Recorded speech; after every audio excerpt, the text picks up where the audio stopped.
सम्मानित भाइयों एवं बहनों, देश के 71वें स्वतंत्रता दिवस के अवसर पर सभी प्रदेशवासियों को मेरी ओर से हार्दिक बधाई एवं शुभकामनाएं। उत्तर प्रदेश की धरती से ही सन 1857 में स्वतंत्रता आंदोलन की शुरुआत हुई थी। आज इस पावन अवसर पर आज़ादी की लड़ाई और देश की सीमाओं की रक्षा के लिए शहीद हुए उन सभी ज्ञात अज्ञात देशभक्तों एवं सेनानियों को श्रद्धासुमन अर्पित करते हुए सत्य और अहिंसा के पुजारी राष्ट्रपिता महात्मा गांधी को मैं अपनी तथा प्रदेशवासियों की ओर से सत सत नमन करता हूँ।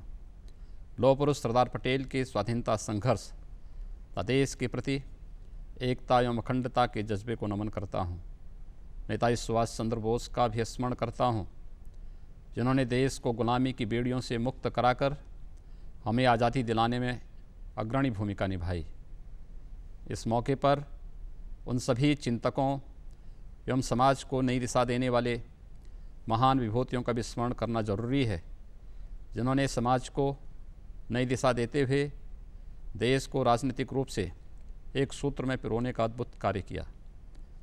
आज का दिन हमें यह आत्मविश्लेषण करने का अवसर प्रदान करता है कि जिन आर्थिक, सामाजिक एवं राजनीतिक लक्ष्यों एवं मूल्यों को हासिल करने के लिए स्वाधीनता सेनानियों ने संघर्ष किया था, उन्हें पूरा करने में हम कितने सफल हुए हैं। यह सच है कि आज़ादी के बाद हमें जिन ऊंचाइयों को छूना था और हमें जितनी तरक्की करनी चाहिए थी, हम नहीं कर सके, किंतु हमारे प्रधानमंत्री श्री नरेंद्र मोदी जी ने विकास के जो सूत्र दिए हैं, उनके आधार पर विकास के नित नए आयाम जुड़ रहे हैं, जिसके फलस्वरूप भारत दुनिया की सबसे बड़ी उभरती हुई अर्थव्यवस्था के रूप में आगे बढ़ा है। देश के यशस्वी प्रधानमंत्री ने 9 अगस्त 2017 को एक महत्वपूर्ण संकल्प लिया है। इसके तहत वर्ष 2017 से वर्ष 2022 तक संकल्प से सिद्धि अभियान चलाया जाएगा। प्रधानमंत्री जी की मंशा के अनुरूप हम सब ने मिलकर संकल्प लिया है वर्ष 2022 तक एक नए भारत के निर्माण का। एक नया भारत एक श्रेष्ठ और स्वच्छ भारत होगा। यह नवीन भारत गरीबी, भ्रष्टाचार, आतंकवाद, संप्रदायवाद तथा जातिवाद से मुक्त होगा। आइए नए भारत के निर्माण के संकल्प की सिद्धि के लिए हम सब मन, वचन और कर्म से जुटे हैं। हमें पूरा विश्वास है कि यह मार्ग उत्तर प्रदेश से होकर के जाएगा। हमने प्रदेश में परिवर्तन, विकास और गरीबों के सशक्तिकरण के लिए एक नए युग की शुरुआत कर दी है। जन समस्याओं का समयबद्ध, प्रभावी और गुणवत्तापूर्ण निस्तारण हमारी सरकार की सर्वोच्च प्राथमिकताओं में शामिल है। इसके दृष्टिगत तहसील दिवस को संपूर्ण समाधान दिवस के रूप में आयोजित करने का निर्णय लिया गया है। इसका उद्देश्य जनसामान्य की शिकायतों का यथासंभव एक ही स्थान पर प्रभावी, गुणवत्तापूर्ण एवं समयबद्ध निस्तारण सुनिश्चित करना है। राज्य सरकार ने जिलाधिकारियों, पुलिस अधीक्षकों समेत फील्ड के अधिकारियों को अपने कार्यालय में प्रातः 9 बजे से 11 बजे तक उपस्थित रहकर जनता की समस्याओं को सुनकर उनका गुणवत्तात्मक निपटारा करने तथा भ्रष्टाचार के विरुद्ध जीरो टॉलरेंस की नीति अपनाने के निर्देश दिए हैं। प्रदेश में अब भ्रष्टाचारियों के लिए कोई जगह नहीं। मैंने 10 अगस्त 2017 से विकास कार्यों और कानून व्यवस्था की ज़मीनी हकीकत पर रखने के लिए जनपदों के दौरों की शुरुआत कर दी है। मेरा यह मानना है कि आधुनिक तकनीकों का प्रयोग प्रशासन तंत्र को जवाबदेह, पारदर्शी व कुशल बनाने के लिए अनिवार्य है। जन समस्याओं के तेज़ी से निस्तारण की व्यवस्था के लिए मुख्यमंत्री आवास पर आयोजित होने वाले जनता दर्शन कार्यक्रम में प्रदेश के विभिन्न हिस्सों से आने वाले फरियादियों की समस्याओं की सुनवाई नित्य की जाती है। लोक शिकायतों के निस्तारण के लिए राज्य सरकार ऑनलाइन जनसुनवाई पोर्टल की प्रभावी क्रियान्वयन पर भी बल दे रहा है। हमारी सरकार द्वारा 19 मार्च को कार्यभार ग्रहण करने के उपरांत कुल 4 माह में 11 लाख शिकायतें जन सुनवाई प्रणाली में प्राप्त हुई। इनमें 10 लाख से अधिक शिकायतें निस्तारित हो चुकी हैं। स्थानीय अधिकारियों को निर्देश दिए गए हैं कि वे जनता की सारी शिकायतें स्थानीय स्तर पर संतोषजनक ढंग से निस्तारित करें। धार्मिक स्थलों व आस्था केंद्रों के विकास का कार्य राज्य सरकार ने प्रारंभ किया है। अयोध्या नगर निगम तथा मथुरा वृंदावन नगर निगम का गठन किया गया है। इससे स्थानीय नागरिकों सहित देश विदेश से इन तीर्थ स्थलों पर आने वाले श्रद्धालुओं को बेहतर सुविधाएं प्रदान करना संभव हो सकेगा। स्थानीय लोक कलाओं एवं गायकी की विधा को प्रोत्साहित करने के लिए राज्य सरकार ने गोरखपुर में लोक मल्लार, अयोध्या में सावन झूला के विशिष्ट कार्यक्रम के आयोजन के साथ ही मथुरा में गीता शोध संस्थान व श्री कृष्ण संग्रहालय की स्थापना का भी फैसला लिया है। स्वदेश दर्शन योजना के तहत जहां अयोध्या में रामायण सर्किट, वाराणसी के सारनाथ, कुशीनगर, कपिलवस्तु व श्रावस्ती में बौद्ध सर्किट एवं मथुरा में श्री कृष्ण सर्किट पर कार्य करने के लिए 1240 करोड़ रुपये की व्यवस्था की गई है। वहीं प्रसाद योजना के अंतर्गत अयोध्या, वाराणसी एवं मथुरा नगरों में विश्वस्तरीय सुविधाओं के विकास के लिए 800 करोड़ रुपये की व्यवस्था की गई है। इसके साथ ही वाराणसी में सांस्कृतिक केंद्र की स्थापना, अयोध्या व चित्रकूट में भजन संध्या स्थल के निर्माण के अलावा चित्रकूट में परिक्रमा पथ के पुनर्विकास का निर्णय भी लिया गया है। अयोध्या में रामलीला मंचन की पुनः शुरुआत के अलावा सरयू घाट पर प्रतिदिन संध्या आरती की व्यवस्था भी की गई है।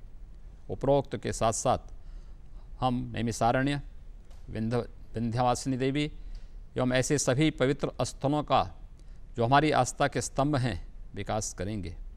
गाज़ियाबाद में कैलाश मानसरोवर भवन के निर्माण के साथ ही प्रयाग में कुंभ मेला 2019 के सफल आयोजन के लिए पर्याप्त धनराशि की व्यवस्था करते हुए गंभीरता से कार्य शुरू कर दिया गया है। कैलाश मानसरोवर की यात्रा करने वाले श्रद्धालुओं के लिए अनुदान राशि को 50,000 रुपये से बढ़ाकर 1 लाख रुपये कर दी गई है। सिंधु दर्शन के तीर्थयात्रियों को 10,000 रुपये प्रति यात्री की दर से अनुदान वितरित किया गया। राज्य सरकार सभी प्रमुख तीर्थ स्थलों को चौड़ी सड़कों से जोड़ने व यहाँ 24 घंटे विद्युत आपूर्ति सुनिश्चित करने का भी कार्य कर रही है। वर्तमान राज्य सरकार ने लोक कल्याण संकल्प पत्र को पूरी प्रतिबद्धता एवं तन्मयता से लागू करने का कार्य शुरू कर दिया है, जिससे गांव, गरीब, किसान व मजदूर, महिलाओं की आर्थिक स्थिति में सुधार हो, उन्हें अच्छी बुनियादी सुविधाएं एवं सेवाएं मिल सकें। आर्थिक कठिनाइयों के बावजूद राज्य सरकार ने लघु एवं सीमांत किसानों के 31 मार्च 2016 तक के 1 लाख रुपये तक के फसली ऋण को माफ़ करने का ऐतिहासिक फैसला लिया है। इसके साथ ही लगभग 7 लाख किसानों के एनपीए ऋण को भी एक मुफ्त समाधान के तहत राज्य सरकार के वित्तीय संसाधनों से राइट ऑफ करने का कार्य किया है। इन निर्णयों के फलस्वरूप प्रदेश सरकार पर 36,000 करोड़ रुपये का व्यय भार आया है, जिसे हमने वित्तीय अनुशासन कायम रखते हुए बिना कोई अतिरिक्त कर लगाए अनावश्यक खर्चों की कटौती कर पूरा करने का संकल्प लिया है। राज्य सरकार के इस निर्णय का लाभ प्रदेश के लगभग 86 लाख से अधिक लघु एवं सीमांत किसानों को प्राप्त होगा। मुझे विश्वास है कि इस फैसले से किसानों की आर्थिक स्थिति में सुधार होगा, उनका जीवन स्तर ऊपर उठ सकेगा। आज स्वतंत्रता दिवस के मौके पर मुझे यह बताते हुए हर्ष हो रहा है, किसान ऋण मोचन योजना का शुभारंभ 17 अगस्त 2017 से लखनऊ में किया जा रहा है। प्रदेश के विभिन्न स्थानों पर कैंप लगाकर किसानों को ऋण मोचन प्रमाण पत्र वितरित किए जाएंगे, जिसमें मैं स्वयं व मेरे सहयोगी समस्त मंत्रीगण उपस्थित होंगे। वर्तमान प्रदेश सरकार ने गन्ना किसानों को राहत पहुंचाने एवं चीनी उद्योग को पुनर्जीवित करने के लिए गंभीरता से कार्य करने का फैसला लिया है। राज्य सरकार ने गन्ना किसानों को 23,500 करोड़ रुपये से अधिक का भुगतान सुनिश्चित कराया। हमने कतिपय बंद चीनी मिलों को पुनः शुरू करने एवं उनकी क्षमता एवं तकनीक में बढ़ोतरी के लिए कार्य शुरू किया है। इसी क्रम में 544 करोड़ रुपए की व्यवस्था इस वर्ष के बजट में करते हुए बंद सहकारी चीनी मिल पिपराइच एवं मुंडेरवा के स्थान पर को जनरेशन युक्त नई चीनी मिलें स्थापित करने का निर्णय लिया है। साथ ही निर्माणाधीन सहकारी चीनी मिल सठियाओं को इसी वर्ष पूर्ण करने तथा सहकारी चीनी मिल रमाला की क्षमता के विस्तार के लिए भी धन की व्यवस्था की गई है। आलू किसानों को डिस्ट्रेस सेलिंग से बचाने के लिए प्रदेश में पहली बार बाजार हस्तक्षेप योजना के तहत 487 रुपये प्रति कुंटल की दर से किसानों को 1 लाख मीट्रिक टन आलू खरीदने की व्यवस्था की गई है। 20 नए कृषि विज्ञान केंद्रों, 4 कृषि विश्वविद्यालयों में सेंटर ऑफ एक्सीलेंस तथा फिलीपींस के अंतर्राष्ट्रीय धान अनुसंधान संस्थान का वाराणसी में केंद्र स्थापित करने का निर्णय भी लिया गया है। इनके क्रियान्वयन से प्रदेश में कृषि की वर्तमान दिशा एवं दशा में निश्चित तौर पर आमूलचूल परिवर्तन आएगा। भाइयों व बहनों, हम अच्छी तरह जानते हैं कि अपराध मुक्त, भय मुक्त और अन्याय मुक्त वातावरण सृजित किए बिना प्रदेश का चतुर्दिक विकास संभव नहीं है। इसलिए हमने कानून व्यवस्था पर जीरो टॉलरेंस की नीति अपनाते हुए सबसे पहले अपराधियों के बड़े हौसले पर लगाम लगाने का कार्य किया है। अपराधों के 100% पंजीकरण के निर्देश दिए गए हैं। कानून व्यवस्था के मामले में हमारी स्पष्ट सोच है कि दोषियों को छोड़ा नहीं जाएगा। यह सरकार महिलाओं की सुरक्षा एवं सम्मान के लिए पूरी तरह सजग है। महिलाओं में सुरक्षा का विश्वास जागृत करने के उद्देश्य से एंटी रोमो स्क्वाड का गठन किया गया है। हमने 181 महिला हेल्पलाइन के लिए 64 अतिरिक्त रेस्क्यू वाहन उपलब्ध कराकर अब प्रदेश के सभी जनपदों को इस योजना से आच्छादित कर दिया है। राज्य सरकार ने सार्वजनिक भूमि के साथ साथ निजी भूमि पर बलपूर्वक कब्जा करने वाले तत्वों के खिलाफ कठोरतम कार्रवाई करने व भूमाफियाओं के कब्जे से भूमि मुक्त कराने हेतु एंटी भूमाफिया टास्क फोर्स गठित की है। इसी क्रम में एंटी भूमाफिया पोर्टल की व्यवस्था करते हुए ऑनलाइन शिकायत की सुविधा भी उपलब्ध कराई है। यह हम सभी के लिए सौभाग्य की बात है कि आदरणीय प्रधानमंत्री जी के कुशल नेतृत्व में देश में 1 जुलाई 2017 से जीएसटी वस्तु एवं सेवा कर लागू हो चुका है। अप्रत्यक्ष कर के क्षेत्र में यह बहुप्रतीक्षित एवं आवश्यक सुधार है। इसके माध्यम से देश की अर्थव्यवस्था को एक नई गति मिलेगी तथा इससे रोजगार के अवसर भी बढ़ेंगे। जीएसटी व्यवस्था में जनसामान्य के उपयोग की वस्तुओं पर कर की दरों में कमी की गई है। खाद्यान्नों को कर मुक्त कर दिया गया है। इससे इन सभी वस्तुओं की कीमतों में कमी आएगी, जिसका लाभ जनसामान्य को प्राप्त होगा। उपभोक्ता के लिहाज से देश का सबसे बड़ा राज्य होने के कारण इस नई व्यवस्था से उत्तर प्रदेश की आय में निश्चित तौर से बढ़ोतरी होगी। अतिरिक्त आय प्राप्त होने पर प्रदेश सरकार द्वारा अन्य योजनाओं को प्रभावी ढंग से लागू किया जा सकेगा। हमें यह कहते हुए दुख हो रहा है कि प्रदेश का एक भी शहर स्वच्छ भारत अभियान के मानकों पर खरा नहीं उतरा है। सर्वाधिक गंदे शहरों में हमारे 52 शहर सम्मिलित हैं। हमें आज यह संकल्प लेना है कि हम अपने गांव एवं शहर को स्वच्छ बनाएंगे और स्वच्छता मानकों को पूरा करते हुए हम भी अग्रिम पंक्ति में होंगे। राज्य सरकार नगर विकास के संबंध में योजनाबद्ध ढंग से कार्य कर रही है। अमृत मिशन में चयनित नगरों में 15,000 निजी जल संयोजन लगाए गए हैं। राज्य सरकार के प्रयास से प्रदेश के 7 शहरों इलाहाबाद, अलीगढ़, झांसी, लखनऊ, वाराणसी, कानपुर तथा आगरा को स्मार्ट सिटी का दर्जा प्राप्त हुआ है। स्मार्ट सिटी के तौर पर इन नगरों को विकसित करने के लिए प्रदेश सरकार आवश्यक कदम उठा रही है। वर्ष 2014 में गंगा जी को पूर्णतया प्रदूषण मुक्त करने के लिए शुरू किए गए नमामि गंगे कार्यक्रम के तहत गंगा जी को अविरल और निर्मल बनाए रख जाने का कार्य किया जा रहा है। प्रधानमंत्री शहरी आवास योजना के माध्यम से नगरीय क्षेत्रों में निवास करने वाले आवासहीनों को छत मुहैया कराने के लिए विशेष पहल की गई है। इसके तहत राज्य सरकार ने 2 लाख गरीबों को आवास दिलाने की कार्रवाई प्रारंभ कर दी है। प्रयागराज कुंभ मेला 2019 के आयोजन को एक बृहद विश्वस्तरीय आयोजन के रूप में मनाने का राज्य सरकार ने निर्णय लिया है। इस अवसर पर सभी मूलभूत सुविधाएं, पेयजल, प्रकाश, सफाई, स्वास्थ्य, सुरक्षा एवं सुगम आवागमन के लिए सड़कों आदि का विकास व विस्तार के लिए कार्रवाई प्रारंभ की गई है। लोगों के जीवन में स्वच्छता के महत्व को अंगीकार करते हुए केंद्र सरकार द्वारा वर्ष 2014 से ही स्वच्छ भारत मिशन चलाया जा रहा है। स्वच्छता के महत्व को स्वीकार करते हुए हमारी सरकार स्वच्छता मिशन एवं नमामि गंगे योजना को सर्वोच्च प्राथमिकता दे रही है। इस दिशा में कार्य करते हुए हमने गंगा जी के किनारे स्थित 1627 गांवों को जहां खुले में शौच से मुक्त कराने का कार्य किया है, वहीं इस वर्ष 31 दिसंबर तक प्रदेश के 30 जनपदों व अक्टूबर 2018 तक पूरे प्रदेश को ODF घोषित कराने के लिए भी युद्ध स्तर पर कार्य प्रारंभ किया गया है। वर्तमान वित्तीय वर्ष के बजट में स्वच्छ भारत मिशन के तहत पर्याप्त धनराशि की व्यवस्था की गई है। अकेले ग्रामीण क्षेत्रों में इस वर्ष योजना के तहत शौचालय बनाने के लिए 3,255 करोड़ रुपये की व्यवस्था की गई है, जबकि शहरी क्षेत्रों के लिए स्वच्छ भारत मिशन में करीब 70% अतिरिक्त धनराशि देते हुए 1,000 करोड़ रुपये का प्रावधान किया गया है।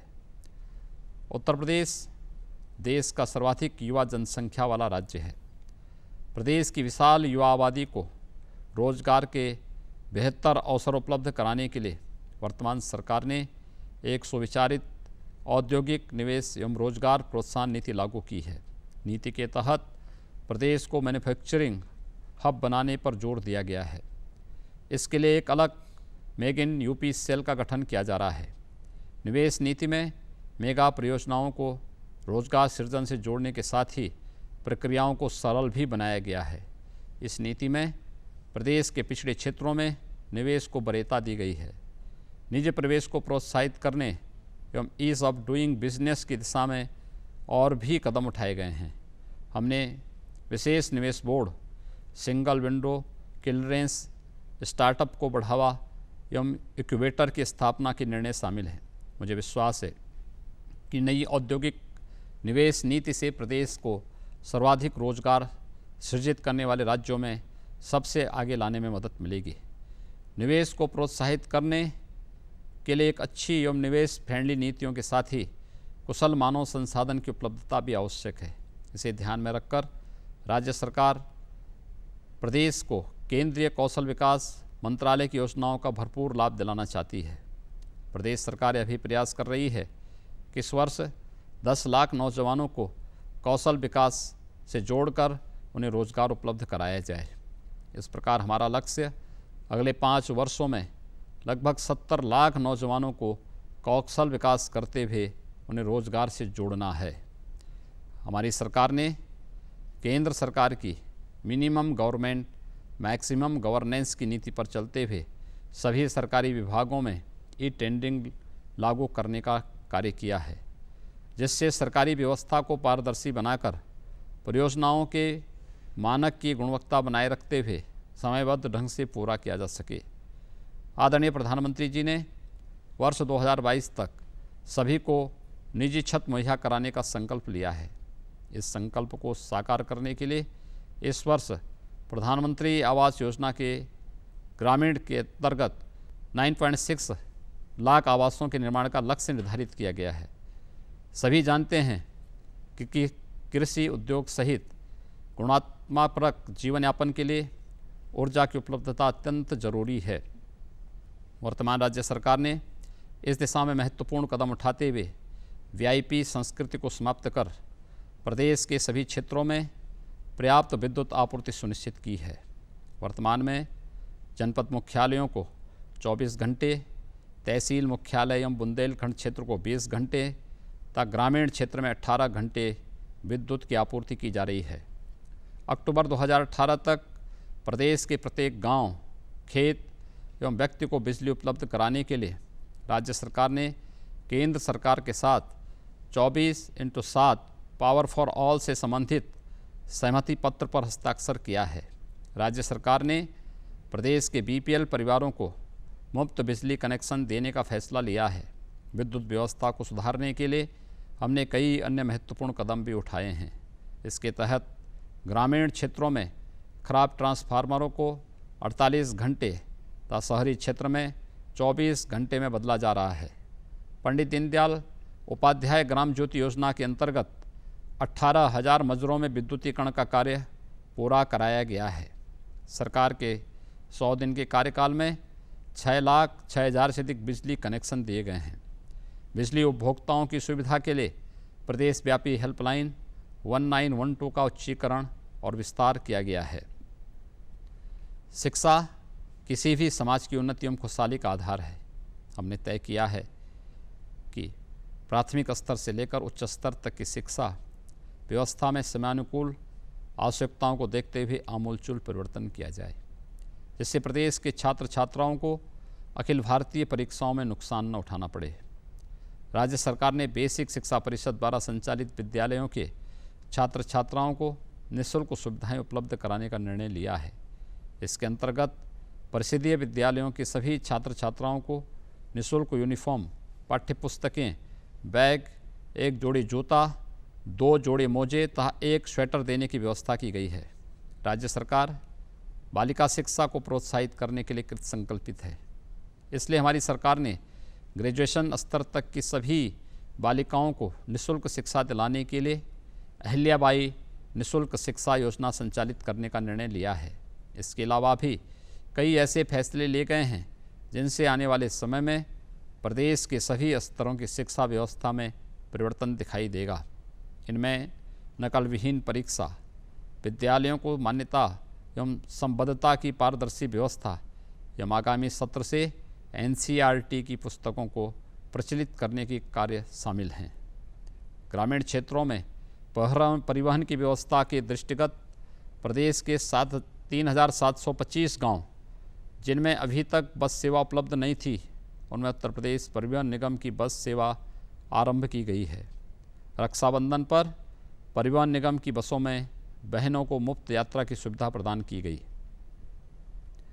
प्रदेश के दूर दराज के क्षेत्रों के साथ साथ नगरों एवं कस्बों में अच्छी स्वास्थ्य सुविधा उपलब्ध कराने के लिए हमारी सरकार पूरी संजीदगी के साथ कार्य कर रही है।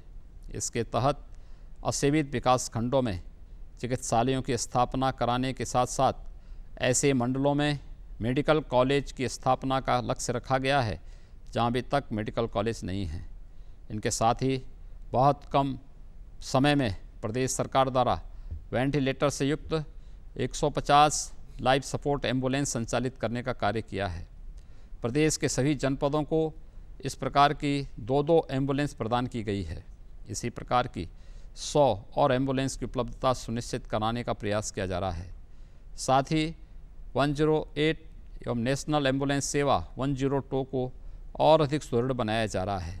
प्रदेश के इंसेफ्लाइटिस प्रभावित 38 जनपदों में विशेष कैंप लगाकर 92 लाख बच्चों को विशेष अभियान के तहत प्रतिरोधक टीके लगाए गए। हमारी सरकार इस बीमारी की रोकथाम और पीड़ित बच्चों के समय से उपचार हेतु कृत संकल्पित है।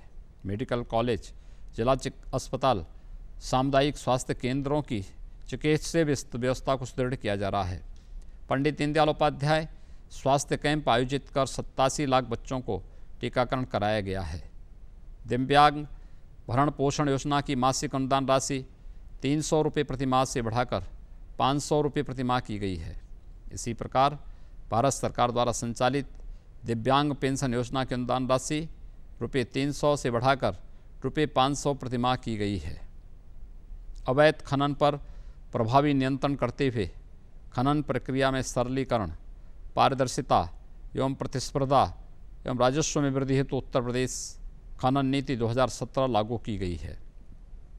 जनसाधारण को विश्व स्तरीय यातायात सुविधा उपलब्ध कराने के लिए एक और लखनऊ मेट्रो का कार्य तेजी से आगे बढ़ाया जा रहा है। वही कानपुर, वाराणसी, आगरा एवं गोरखपुर नगरों में भी मेट्रो रेल परियोजना शुरू करने के प्रयास किए जा रहे हैं। यहाँ पर मैं यह भी कहना चाहूँगा कि राज्य सरकार ने जो बजट प्रस्तुत किया है वो प्रदेश की करीब 22 करोड़ जनता के विश्वास, आकांक्षाओं और उम्मीदों का प्रतिनिधित्व करता है। इस बजट में किसानों, महिलाओं, बालिकाओं, बुजुर्गों, युवाओं व दुर्बल वर्ग को भयरहित वातावरण प्रदान करने तथा उन्हें सम्मानपूर्वक जीवन यापन करने के लिए सक्षम बनाने की योजनाएं सम्मिलित की गई हैं। हमारी सरकार द्वारा बनाए गए पहले बजट का गहराई से अध्ययन किए जाए तो स्पष्ट हो जाएगा कि सरकार ने पंडित दीनदयाल उपाध्याय जी के अंत्योदय से प्रेरणा लेते हुए गांव, गरीब, किसान, दलित, महिला एवं युवा को बजट समर्पित करने का कार्य किया है। अपनी सांस्कृतिक विरासत की उपेक्षा कर उससे कट जाने वाला समाज दुनिया में कहीं भी सम्मान का पात्र नहीं बन पाता। साथ ही आने वाली पीढ़ियां उन गौरव गाथाओं से भी वंचित हो जाती हैं जिनसे उन्हें राष्ट्र धर्म की प्रेरणा मिलती है। देश एवं धर्म की रक्षा के लिए खालसा पंथ के संस्थापक गुरु गोविंद सिंह जी महाराज, राष्ट्र धर्म के लिए मर मिटने वाले महाराणा प्रताप एवं भारतीय संस्कृति के रक्षक छत्रपति शिवाजी महाराज जैसे नायकों की जानकारी यदि आज की पीढ़ी को न दी जाए तो देश एवं समाज के लिए इससे अधिक दुर्भाग्यपूर्ण कोई बात नहीं होगी। हमारी सरकार ने महापुरुषों के सम्मान के साथ साथ प्रदेश में बेहतर कार्य संस्कृति को बढ़ावा देने के लिए 15 अवकाशों के स्वरूप को परिवर्तित करते हुए उन्हें निर्बंधित अवकाश की श्रेणी में सम्मिलित किया है। साथ ही यह व्यवस्था की है कि जिन महापुरुषों के नाम पर यह अवकाश होते थे उनके सम्मान में उस दिन विद्यालयों में विभिन्न कार्यक्रमों का आयोजन कर उनके बारे में छात्र छात्राओं को बताया जाए। राज्य सरकार ने यह निर्णय भी लिया है कि प्रदेश में विभिन्न संस्थाओं के नाम देश के शहीदों के नाम पर रखे जाएं। इससे इन वीर सपूतों की याद हमारे समाज में सदैव बनी रहेगी। प्रदेश में कुपोषण की रोकथाम हेतु राज्य पोषण मिशन द्वारा विभिन्न विभागों के सहयोग से कई प्रयास किए जा रहे हैं। इसके अंतर्गत टेक होम राशन वितरण की व्यवस्था को सुदृढ़ करने के लिए स्टॉक सत्यापन एवं वितरण प्रणाली को प्रभावी बनाया जा रहा है। अनुपूरक पोषाहार के वितरण के लिए प्रत्येक माह की 5 तारीख को बचपन दिवस, 15 तारीख को लाडली दिवस एवं 25 तारीख को ममता दिवस के रूप में मनाने का फैसला लिया गया है। कुपोषण को दूर किए जाने में सहायता हेतु सबरी संकल्प अभियान के नाम से नई योजना संचालित करने का फैसला लिया गया है। इसके तहत गर्भवती महिलाओं तथा 5 वर्ष तक के अति कुपोषित बच्चों को अतिरिक्त पोषाहार देने की व्यवस्था की गई है। पहली बार सामान्य वर्ग, अनुसूचित तथा जनजाति, पिछड़ा वर्ग एवं अल्पसंख्यक समुदायों के निर्धन अभिभावकों की पुत्रियों के सामूहिक विवाह के लिए 250 करोड़ रुपये की व्यवस्था की गई है। प्रदेश सरकार जन कल्याणकारी योजनाओं के साथ साथ राज्य में अवस्थापना सुविधाओं को ऐसा ढांचा तैयार करने का प्रयास कर रही है जिससे उत्तर प्रदेश को विकसित करने राज्यों की श्रेणी में लाया जा सके। प्रदेश की सड़कों के संरक्षण एवं उन्हें गड्ढा मुक्त करने के लिए इस वर्ष बजट में 3,972 करोड़ रुपये की व्यवस्था की गई है। लखनऊ से गाजीपुर वाया आजमगढ़ प्रवेश नियंत्रित ग्रीनफील्ड पूर्वांचल एक्सप्रेसवे परियोजना के क्रियान्वयन के साथ ही बुंदेलखंड क्षेत्र को एक्सप्रेसवे से जोड़ने के लिए राष्ट्रीय राजमार्ग प्राधिकरण से प्राथमिकता पर कार्रवाई करने के लिए अनुरोध किया गया है। डिजिटल इंडिया के लक्ष्य को साकार करने के लिए प्रतिबद्ध राज्य सरकार अगले 6 माह में 100 चिकित्सा केंद्रों को ई हॉस्पिटल योजना से आच्छादित करने के साथ साथ विभिन्न नगरों में बिजनेस प्रोसेस आउटसोर्सिंग केंद्रों की स्थापना व सचिवालय सहित अन्य सरकारी कार्यालयों में ई ऑफिस प्रणाली लागू करने के लिए भी कृतसंकल्पित है। मुझे विश्वास है कि सरकार के इन प्रयासों से प्रदेश में चतुर्दिक परिवर्तन का माहौल बनेगा। यहाँ की जनता रचनात्मक कार्यों से में लगकर प्रदेश को विकास के रास्ते पर आगे ले जाने में सहयोगी बनेगी। आइए इस अवसर पर हम सभी उत्तर प्रदेश को एक विकसित एवं खुशहाल राज्य बनाने के लिए संकल्पबद्ध हों। कदाचित स्वतंत्रता आंदोलन के अमर शहीदों चंद्रशेखर आज़ाद, सरदार भगत सिंह, ठाकुर रोशन सिंह, पंडित राम प्रसाद बिस्मिल और अशफाक उल्लाह खां आदि के प्रति हमारी यही सच्ची श्रद्धांजलि होगी। जय हिंद।